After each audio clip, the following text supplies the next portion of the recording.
Keeping it real, keeping it real. Keeping it real, keeping it real.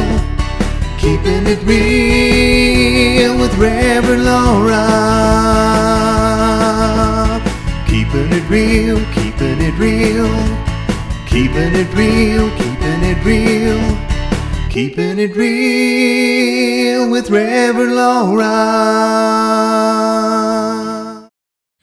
How many of you have ever been in a situation where you're with a large group of people and something happens that dramatically changes the mood of the people?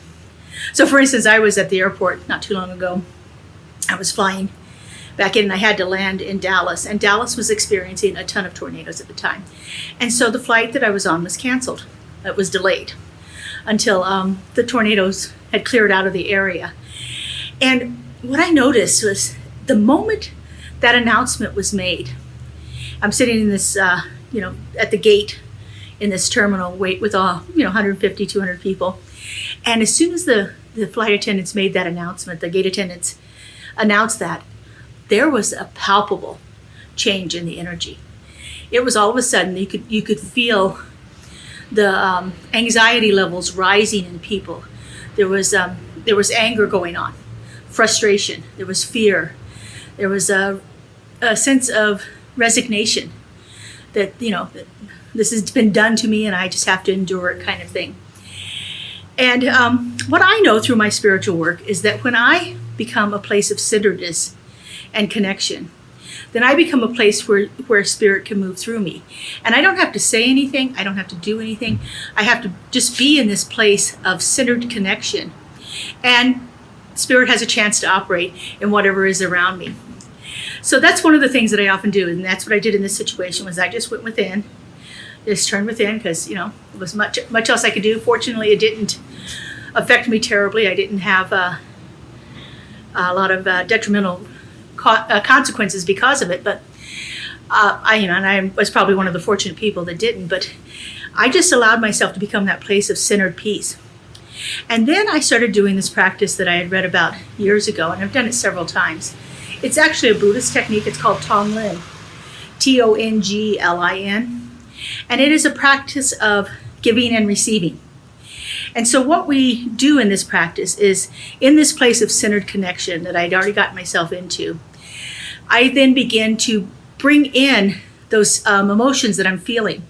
And I bring them in through the top of my head, and I allow them to work through until they reach my heart center.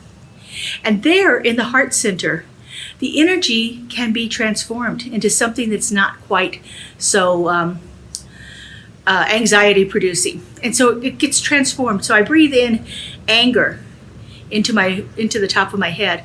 And then from my heart space, after that energy has been transformed, I breathe out peace. And I breathe in fear from the top of my head. And I allow it to be transformed in my heart center.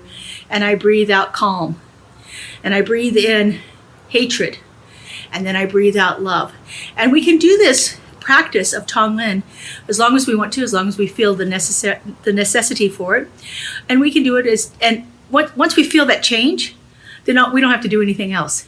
We've become that place of centered connection where the spirit is able to work through us. And like I said, we don't have to say anything to anybody else around us. We don't have to show this in any other way. And you can begin to start to feel an ease in the people around you, that the problem isn't solved, but the intense feelings around it start to dissipate. And I think it's a fabulous practice that we can do at any time, in any situation. Maybe you're in line waiting to buy concert tickets, and all of a sudden they announce the concert is sold out. There's a lot of disappointment, there's fear, there's anger, there's frustration, there's all of these things that are going on, and we can be that place to just allow spirit to move through us. Maybe you're at a rally where somebody is speaking and they say something that is offensive. And so then you feel the audience listening to the person react to that, and you can become that place of centered peace. It takes us doing our work frequently and consistently to allow us to get to that place of peace when we ourselves are in that situation too. We're in this along with everybody else that's around us. But if we can ground ourselves in that moment, find that place of connectedness within our being, then we can actually be a place where spirit can operate. And you can do something like the Tonglen, or you can just sit in silence and be that. I studied Joel Goldsmith, and he says, you go into the silence and you say, "Speak, Father, thy servant heareth." Whatever works for you, however it shows up for you, try different techniques.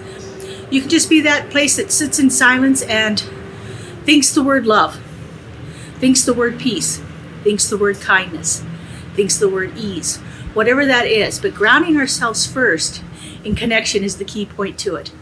We have to become centered and conscious of that indwelling presence.